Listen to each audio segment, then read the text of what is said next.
Hello, friend. It is good to see you, and hopefully, I will get this working this time.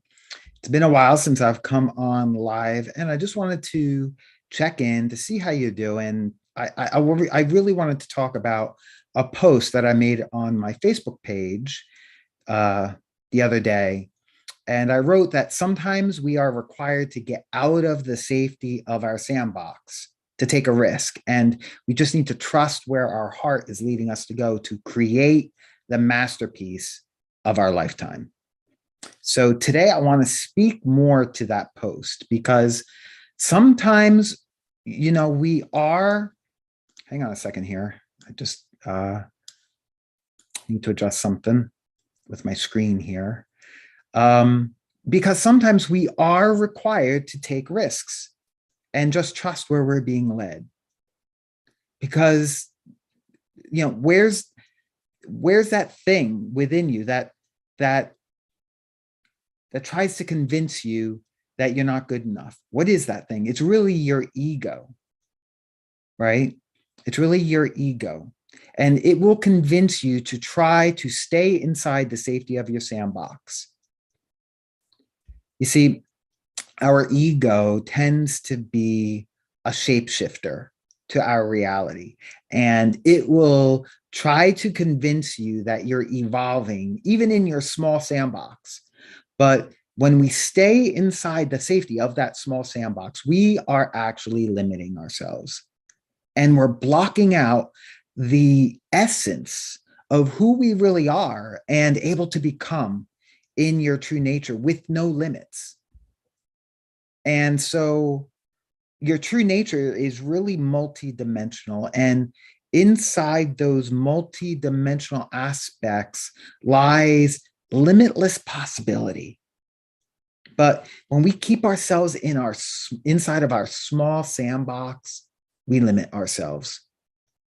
We can't see the limitless possibilities that exist outside of that box. One of the things that I've come to realize is that anything we do repetitively or habitually originally started out as just a thought that we've energized over and over again, a thought that we've put a lot of energy into. You've given so much energy to that thought that it's now giving you something in return. Like, for instance, when you work out every day, sure, you might feel good physically and all, but you also feel good about how you look. Maybe you're receiving compliments. For me, it also allowed me to feel more powerful and in control of my life. And it doesn't have to be something like working out or going to a gym, but it could be gluttony on any level that we're talking about here. Because too much of anything, good or bad, is not going to be good, because if you find that you need it that badly, it now has control over you instead of you over it, because of some kind of inner fear that you have or possess. Fear, for me, it was fear of gaining weight. Maybe it's fear that you won't be good enough in some way, because your ego is afraid of the unknown. And so what does it do? It tries to seek and gain control over our experience. This can show up in so many different ways. Maybe you're clinging onto a relationship because you're afraid to be alone. But deep down inside, you already know you're not in love and the relationship is over. No matter what it is you're needing to confront, you have the answer already inside of you, but you're resistant to acknowledge it because there is a fear of what it might mean for you. So you're afraid to step out of the sandbox that you've put yourself in. But you already have the knowing, that knowing within you. You've likely received clues, probably many clues, time and time again, that you should be doing something or responding to something. But we tend to be very, very stubborn, and we resist making change. I'm wondering if this is something that you're relating to. If this is something that you're relating to, let me know in the comments. But you have to keep in mind that every habit and every routine that you're in right now is not the unknown. It's actually the known. Our ego plays off our past and it plays off of our future. It is constantly bouncing us back and forth from fearing what we could be in the future to fearing repeating the past or regretting the past again. Now, our egos have a good intention, believe it or not. Our egos aren't completely bad. They do operate from a good intention, and that is to keep us safe. But in a paradoxical way, it's also working overtime in keeping us stuck in our safety too, and will prevent us from taking the very steps we need to grow and to become the person we're being called to become. So in order to become completely whole, the real secret is to become completely present in the now. You see, because from my experience, it's impossible to be present in the now if I'm in fear of what could happen or uncertain about what to do next. In that case, we're in our future. And I know that I can't be present in the now if I continue to drag my past into my present. You know what I mean here. We've all done this, right?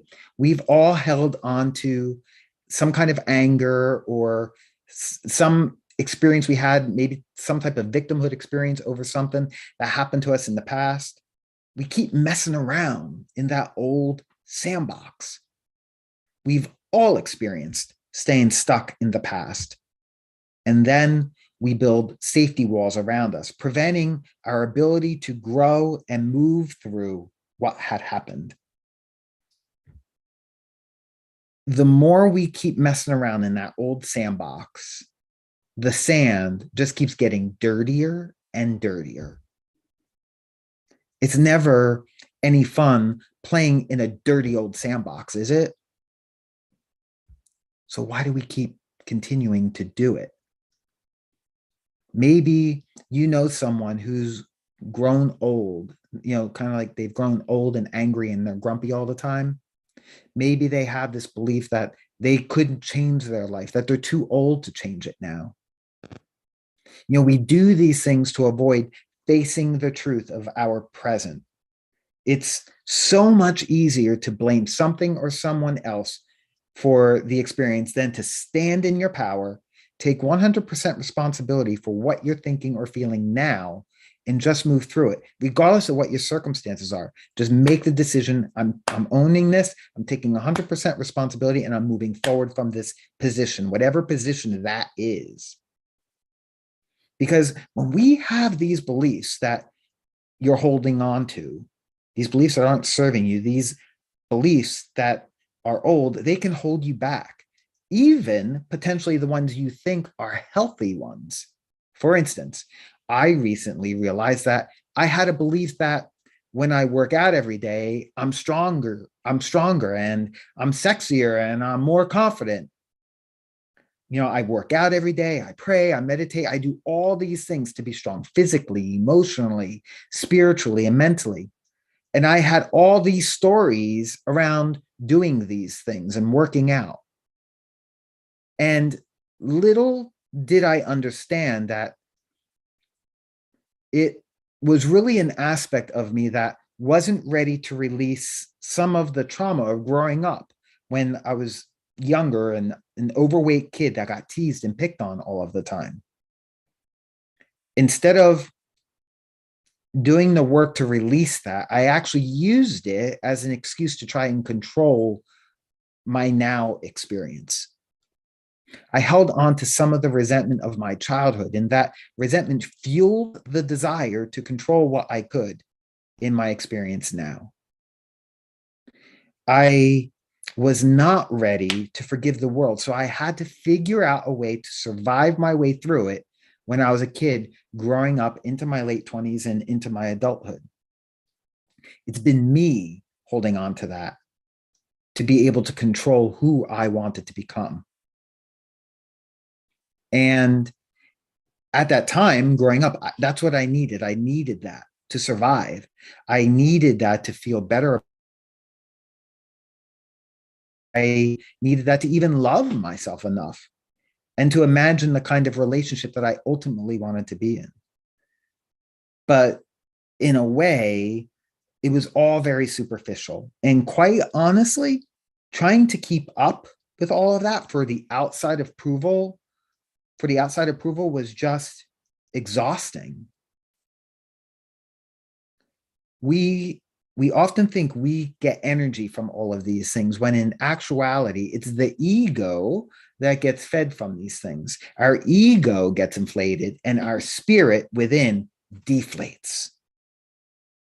And so this coming summer in July, I'm going to be turning 55. 55 is actually my favorite number. But I recently decided to drop the sword now, to drop the fight that's been going on for years within myself. And since I've decided to do this, I have felt such a sense of relief. I feel more authentic. I feel like I've walked out of a room full of smoke and out into the fresh outdoors. I'm feeling more free and so much less controlled by those beliefs that had so much control over me. Now, does it mean I'll never have those old feelings again? No, of course not. I'm as human as you are. But it just means I'm not allowing it to control me and using my past fears or fear of what could happen in the future to influence how I'm going to live my life right now. Moving forward, I am consciously stepping back to look at all the decisions I'm making and assessing. Am I making this decision from a place of fear or from a place of empowerment?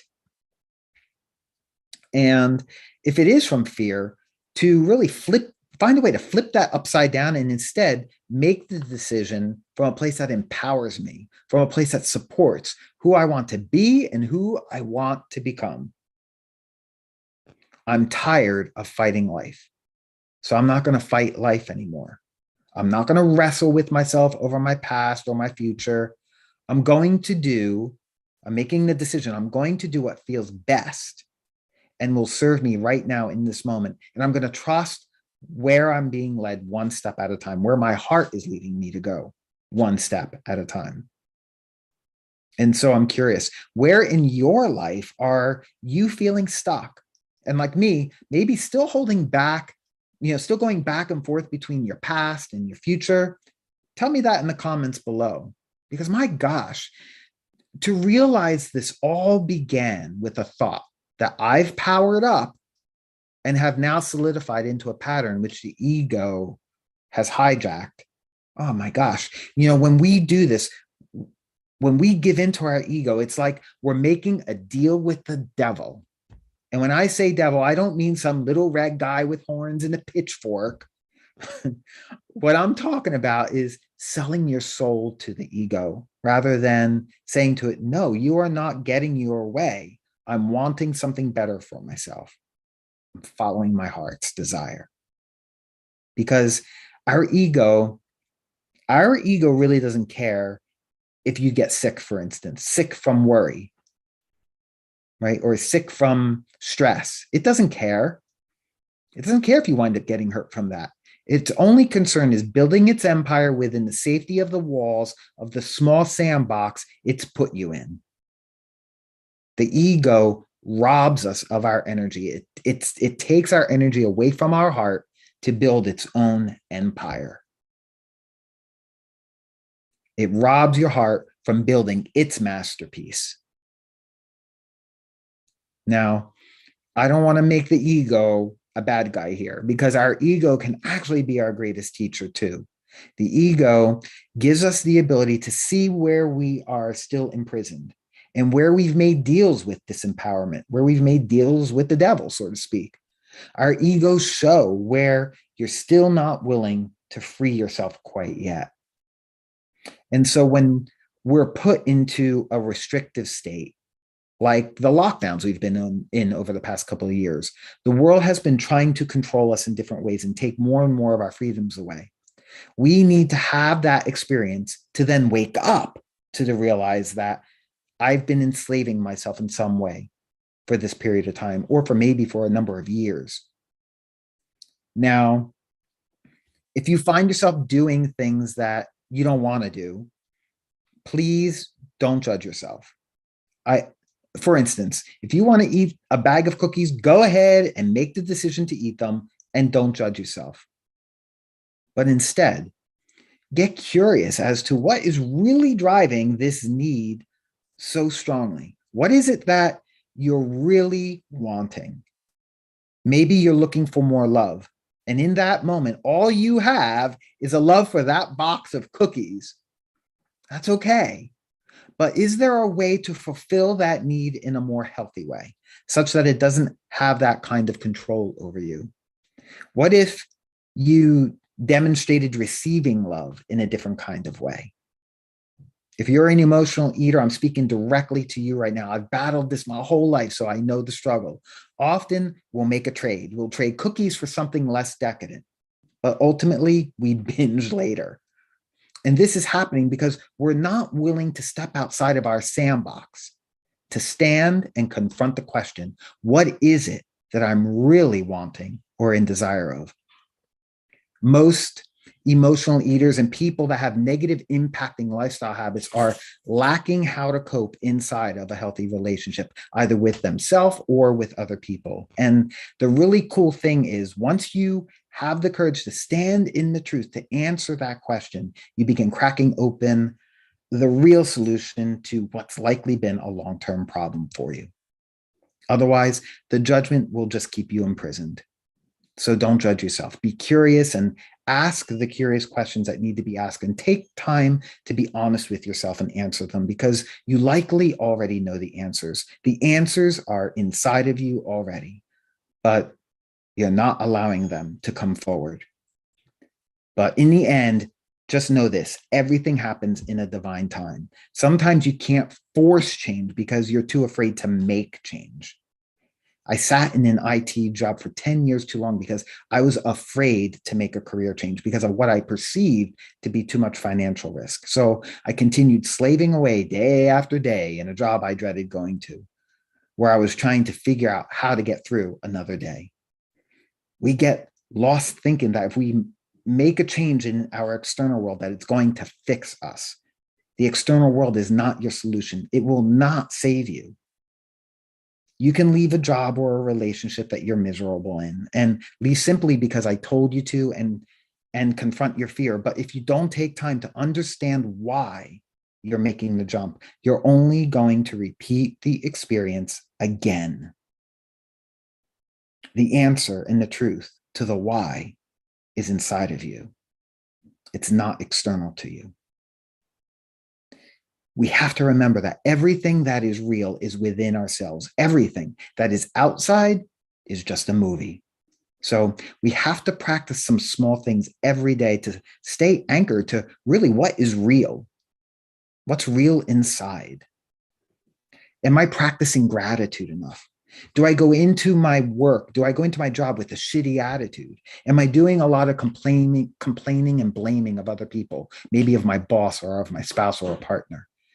And getting curious around where we are holding a lower frequency or a negative thought or a negative feeling in our energy. Because when you begin doing this, you begin changing the energetic contents that are living within your nervous system of your body. It gives an opportunity to liberate or free the negative energy or frequencies that have been living inside and stemming from the ego. My friend, playing the victim is your ego. Playing into what keeps you safe is your ego. Complaining or worrying about the job you have is your ego. Complaining or worrying about a partner or a spouse or your kids is your ego. The ego wants to keep you inside of its linear sandbox of being in a prison of the past or in a prison of the future. And so much of what we're doing right now is a result of a prior negative experience or even trauma. It's just an old story. The stories can be so strong that we carry our past into our present and we never really get to be in the present. To be present is to be completely unattached to anything that might be controlling us, either from our past or in our future. And so we've been covering up the present with this shit because of our fears. So I'd like to invite you to ask this question. What is it in your everyday life that if you had to let it go, would send you into feeling anxiety or some kind of fear? I'm going to ask it again. What is it in your everyday life that if you had to let it go, would send you into a feeling of some kind of feeling of anxiety or some kind of fear? What would that be for you?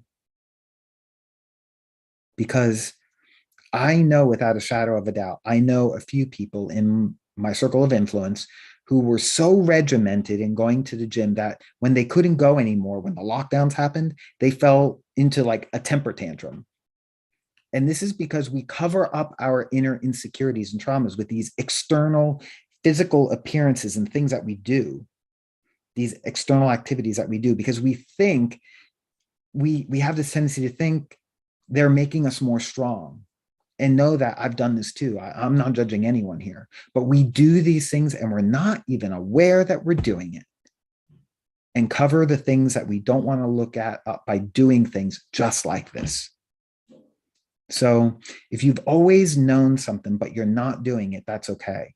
But doing this kind of work opens up an opportunity to finally be able to break through and know that there's no wrong way to go about doing this except to judge yourself and to force yourself into it. So don't force yourself to leave a job prematurely. Don't force yourself to leave a relationship. Don't force yourself to take action, because this wouldn't necessarily be coming from the truth that is from within you. These kinds of things require time. They require time to discern. And the answers are sourced from within the truth that is beating in your own heart and your own soul. So again, there's really no way to do this wrong. Because if you continue to hold on to something that you're afraid of or something that you shouldn't be holding on to anymore, there will come a day when God and the forces of the universe will step in very intensely and say, no more, it's done, it's over. And they don't give you the choice anymore. And this is exactly what happened to me when I did my career change. I had a fear about stepping into this new career path. And months ahead, I knew this was going to happen. And in fact, it did. The company went bankrupt and I lost my job without severance. The very thing I was afraid of happening, happened because I couldn't be there anymore. It would have completely held me back from taking the next step I needed to take on my journey into doing what I'm doing now, which I love doing. You see, my heart had been leading me for years to make this change, and I held onto my fears so long. I stayed in my small little sandbox, but ultimately, I had to step into this. It was almost like it was destined. I was forced into it. And for some time afterwards, my ego mind really wanted to take control and force me into finding another IT job, truth be told. But my heart was fighting me big time. I knew from within, this time I had to do something different. And I had to trust the process of who I was working to become. So if you hold on for too long, God and the universe will pull a checkmate move on you where you have no other options but the next step forward in the direction they are pointing you to go. It will be very clear to you that it's game over. It's over. You have to go. You have to move forward this way. So know that you really can't do this wrong, because there are never any mistakes in what we're experiencing. God and the forces of the universe are so generous that they give us so many options to choose from as to how we approach something. But the end result will always be the same. The end result is that you came here to know what it's like to be free inside of a matrix, to know what it's like to be a physical human being living more in heaven now and not after you die. We know in the Bible it says the kingdom of God, the kingdom, the kingdom of God isn't in heaven. The kingdom of God is within you, is what it says. The kingdom of God is within you. And when you truly begin doing the work of finding that kingdom within you, your life suddenly is changed forever. So if this is something that you really need to do, you're going to be constantly getting more and more clues. Make sure not to ignore those clues.